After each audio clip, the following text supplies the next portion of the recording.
Hey guys, what's up? In this tutorial we're going to show you how you can attach files to your documents to your lists in Microsoft Lists. So let us get started. So head over to Microsoft Lists, log into your Microsoft account, and then select one of your lists from this tab here, My Lists. I will go with this one.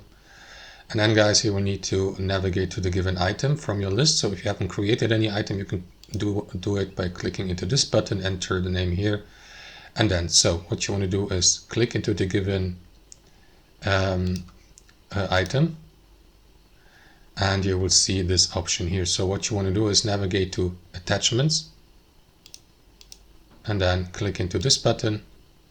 You will be redirected to that upload window here. So what you want to do is navigate to the file on your device, and then it will be uploaded as an attachment to the given item of your list. That's how it works, guys. Thanks for watching and have a wonderful day.